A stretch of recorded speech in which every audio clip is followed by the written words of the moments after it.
I was slicing tomatoes for dinner when my phone rang. The number was unknown, but I answered anyway. A woman's voice came through, calm and sharp like a knife cutting through silence. "You might want to tell your husband to stop leaving his clothes at my place," she said. I laughed nervously, thinking it was a prank. Maybe a telemarketer with a strange script.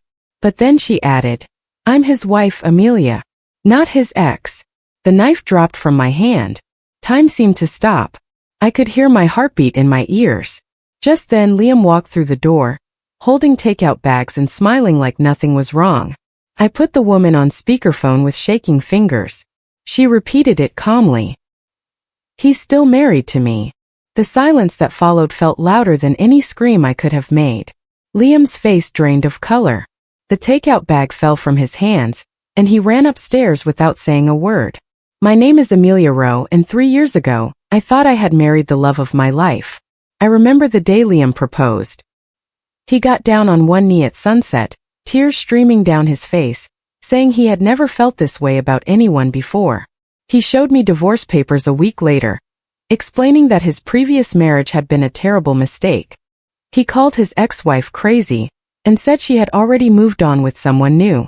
He promised that chapter was closed forever. We got married in a beautiful ceremony with friends and family. Looking back now, I realize how carefully he staged everything. Each lie was placed perfectly, like pieces in a game I didn't know I was playing. I see it now in the wedding photos, in his eyes, in how rehearsed his smiles looked.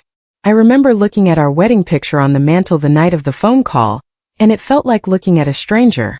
I opened his dresser drawer and found it. A small velvet box. Inside were 2 wedding bands. Both worn. Both are real.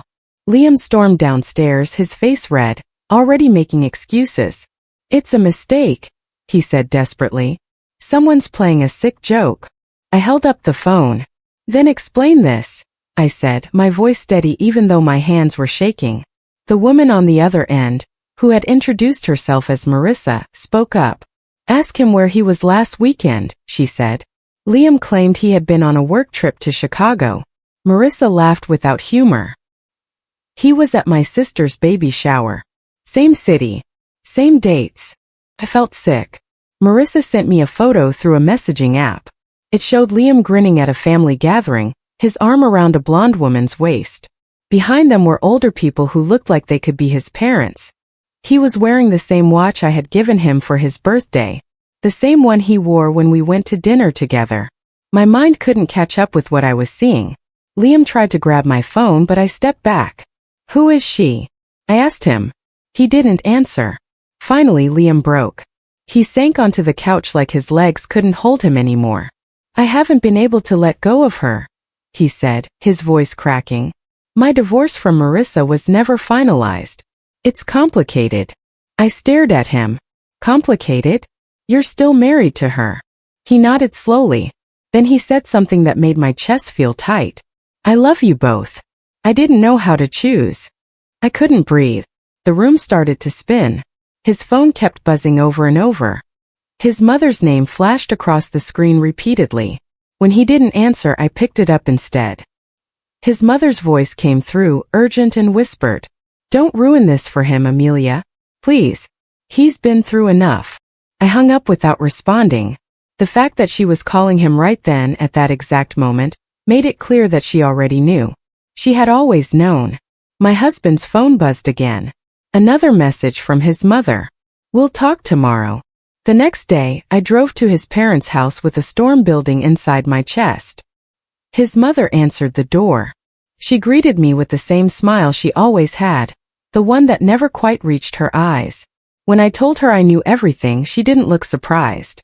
She didn't look shocked or ashamed. She just sighed as if I had asked her to do something tedious. "He belongs with Marissa," she said simply. "You were a phase."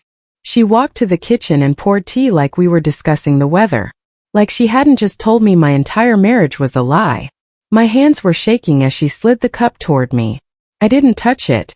On the mantelpiece behind her was a framed photo. It showed Liam, Marissa, and his parents. They were laughing together, looking happy. The photo was dated last month. Last month, while I was planning our anniversary dinner, I felt something break inside me. "How long have you known?" I asked. She wouldn't answer directly. She just looked at her tea and said, "You should leave him, dear, before he hurts you more." Marissa called me again that evening. This time she wasn't angry with me. She was angry with Liam.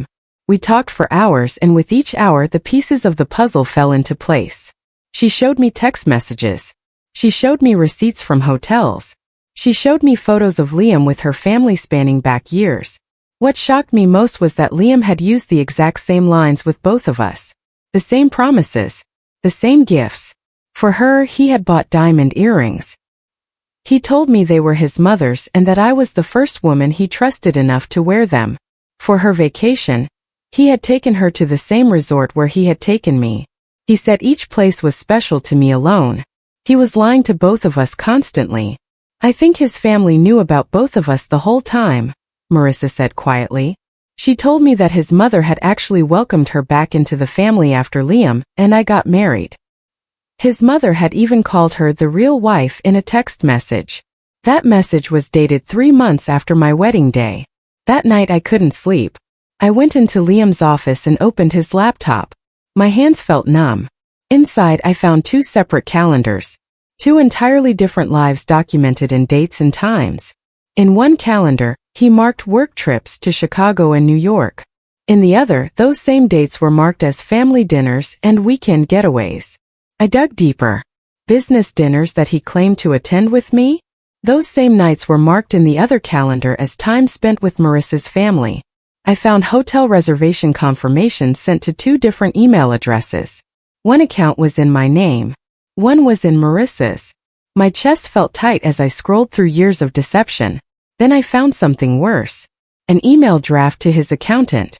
It read, "Combine both household accounts under business expenses." The email was unsent, but it was there, waiting. It showed me what he had been planning, how he had been hiding money, how he was preparing to cover his tracks. I took a screenshot with shaking fingers. The next morning I met with a lawyer. I learned something that turned my stomach. My name was on Liam's business, not as a partner but as a registered owner. I didn't fully understand what that meant until the lawyer explained it. Liam had been funneling money through my account. Business funds were being transferred to accounts in both my name and Marissa's name. If he was caught committing fraud, we would both take the fall. We would both be legally responsible. I was his shield. Both of us were. That afternoon I made a terrible discovery. I found a new life insurance policy in Liam's desk drawer.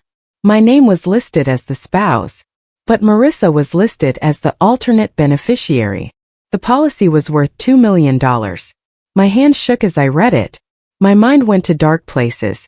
I called the insurance company and verified it was real. It had been purchased 6 months ago, right around the time Marissa and I had first met. I didn't share this with anyone at first. I just held it close and let it fuel my fear and my anger. I started asking questions carefully. I called Liam's cousin Patricia and asked if we could meet for coffee. She hesitated when I asked about Marissa. Finally, she admitted something. "We all knew," Patricia said quietly. She explained that the family had seen me as a modern distraction. I was the young wife, the one they brought to business events to look good. But Marissa was the real one. Marissa was what his mother called proper. Marissa came from money. Marissa fit into their world in a way I never could. Patricia leaned across the table and whispered, "His mother told everyone you'd never last. She said you were just a phase he was going through." I listened to her explain how the family had protected Liam's secret, how they had helped him maintain both relationships, how they had actively lied to my face at family dinners. It became clear that I had married not just a liar, but into a family of liars. That night Liam came home drunk. He stumbled through the door and immediately fell to his knees, begging for forgiveness. He swore he would handle it. He promised he would choose me. He said he would leave Marissa for good this time. But as he hugged me, trying to bury his face in my shoulder, I smelled perfume. It wasn't my perfume. It was Marissa's perfume. The same floral scent I had noticed at her sister's baby shower. I could also see a lipstick stain on his collar. It was the exact shade that Marissa wore. I pulled away from him and looked him in the eyes. "You already chose," I whispered. He looked confused, like he didn't understand what I meant. But I understood. I understood perfectly. He had just come from her. His drunken performance was exactly that. A performance. All his promises were empty words. I walked upstairs and locked myself in the guest room. I didn't sleep. Instead, I sat in the dark and made a plan. Over the next 2 weeks, I moved carefully and quietly. I opened a separate bank account that Liam didn't know about. I created a hidden folder on my computer and began backing up every email, every receipt, every text message. I moved my valuable items to a storage unit at my friend Nicole's house. I documented everything. I created a timeline. I took screenshots. I saved voice recordings from my phone calls with Marissa. I felt like I was preparing for war because I needed to protect myself before everything fell apart. Then one morning I logged into our joint bank account. $20,000 was missing. The withdrawal had been made just yesterday. There was no explanation. No receipt. Just gone. I called the bank and they confirmed that Liam had made the withdrawal in person. He was transferring money to an account I didn't recognize. That's when I knew I couldn't wait any longer. I had to act. Liam's mother called and insisted on a peace dinner at their house. She said we needed to talk things through as a family. I knew what this really was. It was damage control. But I agreed to go. I needed to see what they would say. What lies they would tell. I needed to understand how deep this went. At dinner, I sat across from Liam, his mother, and his father. His mother smiled at me like nothing had happened. She passed me the salad and made small talk about the weather. Then halfway through the meal, she said something that made my blood boil. "We're so glad you understand your place now," she said sweetly. "Your place in this family." I forced myself to smile. I reached into my purse and pressed the record button on my phone. "I'm glad too," I said calmly. I let her talk. I let her explain how Liam needed to be with Marissa, how I should be reasonable and accept the situation. Then she stood and raised her glass. "To Liam and Marissa's future together," she announced. I recorded every word. The next day, I visited Liam's business partner, Marcus. Marcus knew me from company events. He seemed nervous when I asked to speak with him privately. Finally, he told me the truth. "I warned him this would blow up," Marcus said. He explained that Liam had been using my credit to fund properties in both names, both his and Marissa's. Marcus had questioned this, but Liam told him to mind his own business. Marcus felt guilty. He slid me a folder across his desk. Inside was proof of everything. Financial documents showing fraud. Property deeds in my name without my knowledge. Tax forms filed fraudulently. My signature was forged on documents. Marcus looked ashamed. "I should have said something sooner," he said. I put my hand on his arm. "You just did," I told him. "That's what matters now." I met Marissa in person for the second time. We sat in her car in an empty parking lot like we were in a spy movie. But this was real. This was my life. We compared every lie Liam had told us, every promise he had made. We arranged them like puzzle pieces until we could see the whole picture. Marissa showed me a message from Liam's mother. It read, "Don't tell Amelia until after the holidays. Let him enjoy his time with her first." The message was dated 2 weeks before the phone call that changed my life. "They were planning this," Marissa said. "They were managing it, controlling how and when you found out." I felt a chill run down my spine. This wasn't just a man living a double life. This was an organized conspiracy. We decided right then that we were done being pawns. We were going to take control. Marissa called Liam and pretended to forgive him. She told him she wanted to work things out. She said she loved him and that they should try again. The plan was that he would open up to her, confess everything, maybe even admit to his plans for the future. She recorded the entire conversation on her phone. When Liam thought he was safe, he admitted something that made my stomach drop. "Neither of you were supposed to find out," he said on the recording. "I had planned for this to go on for years. My mother said I was smart. She said I could manage both relationships indefinitely. You're both useful to me. Marissa has family connections. Amelia has the money." Hearing him say those words, hearing him reduce me to my usefulness, filled me with a cold determination. I was no longer angry. I was focused. I was ready. I sent the recording anonymously to Liam's company's board of directors. I included detailed financial documents showing the fraud. I included property deeds with forged signatures. I included the email draft to the accountant. By morning, Liam's name had been removed from the company website. By afternoon, his office had been cleared out. By evening, his position had been terminated. His mother called me sobbing. "What did you do?" she cried into the phone. I didn't answer. I just hung up. Within hours, the company announced an investigation. News outlets picked up the story. Local real estate company under investigation for financial fraud. The headline read. Liam's name was there. His face was there. The entire city would know what he had done. After that, Liam's family turned on me completely. My phone filled with messages from his relatives. They called me a liar, a homewrecker, a fake wife trying to destroy their family. His mother sent me emails calling me cruel and heartless. His father threatened to sue me for defamation, but I didn't respond to any of it. Instead, I filed a report with the police. I documented the fraud, the forged signatures, the stolen money, the insurance policy. I detailed the emotional manipulation and the lies. A detective was assigned to the case. During our first meeting, he said something that chilled me. "You're not the first woman he's done this to," the detective said. "We're finding evidence of at least 3 other relationships over the past 10 years. The detective helped me connect with the other women. There was a woman named Tina who had dated Liam 5 years ago. She said he had promised her marriage but disappeared suddenly. There was another woman named Olivia who said he had stolen money from her. And there was a woman named Kate who said Liam had shown up at her wedding as a groomsman, while simultaneously planning a wedding with another woman. Together we created a timeline. We documented every lie, every theft, every manipulation. One of the women sent me a photo. It showed Liam at Kate's wedding, standing as the best man, smiling like he was the most honest person in the world. He was wearing his wedding ring. The same ring he wore in my wedding photos. The same ring he wore in Marissa's wedding photos.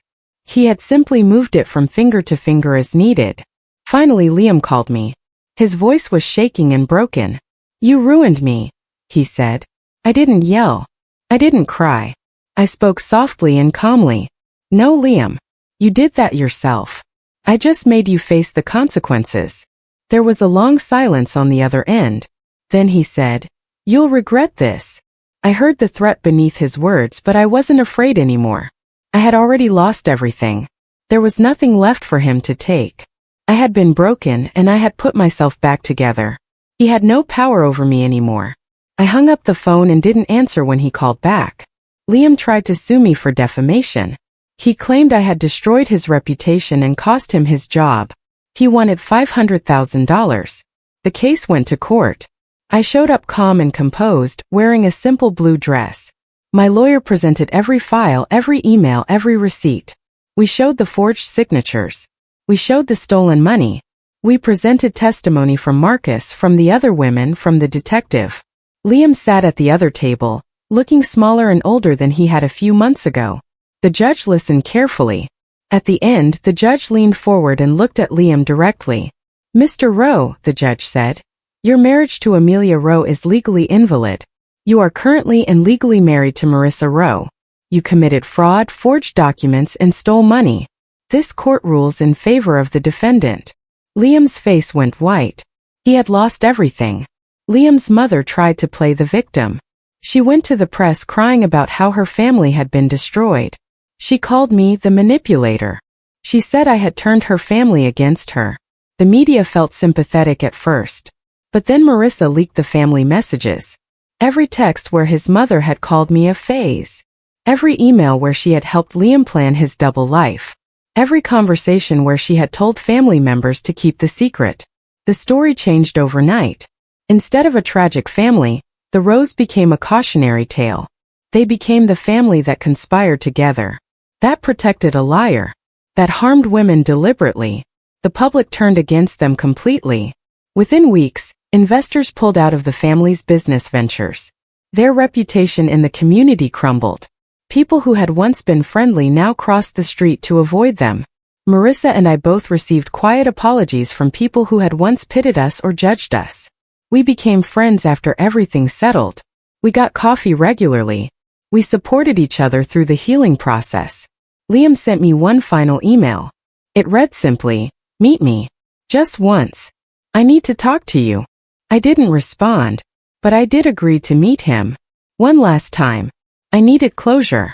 I needed to see him and know that I was truly free. We met at a public cafe in the middle of the day, with sunlight pouring through the windows and people all around us. Liam looked broken. He was thinner than before. His eyes were hollow. He looked like a man who had lost everything because he had done exactly that. He begged me to start over. He said he had changed. He said he was in therapy. He said he understood what he had done. I listened without speaking. When he finished, I reached into my purse and pulled out a small envelope. I slid it across the table toward him. "What is this?" he asked. He opened it and found divorce documents. They were notarized and ready to sign. Inside the envelope was also a note written in my handwriting. It read, "You taught me lies. I taught you the consequences. Goodbye, Liam." Months passed. I started a small interior design business. My name was on the door. My business. My success. My life. Marissa stayed in my life as a true friend, not a fellow victim. We had built something real together from the ruins of his destruction. Liam's company filed for bankruptcy. His family's house went on sale. I walked past the real estate listing one morning on my way to work. I stopped and looked at the photos. The beautiful house where his mother had told me I didn't belong. The house where his family had conspired against me. It was now empty and for sale at a significant loss. I smiled and kept walking. I look into the camera now months later, and I think about everything that has happened. People used to ask me, "How did you survive?" I would tell them the truth. I didn't just survive. I built a life where no one can lie to me again. I learned to trust my instincts when something feels wrong. I learned to ask questions. I learned to verify before I believe. I learned that sometimes the people who hurt us teach us the most important lessons. Liam's family thought I would be broken. They thought I would disappear quietly. They thought I would accept my place as a fake wife, a financial tool, a convenient fiction. But I did something they never expected. I became impossible to lie to. I became strong. I became free. And I did it not by becoming like them, not by adopting their cruelty or their dishonesty. I did it by choosing the truth, by choosing dignity, by refusing to be a victim. They taught me betrayal. I taught them consequences. And now I am finally at peace.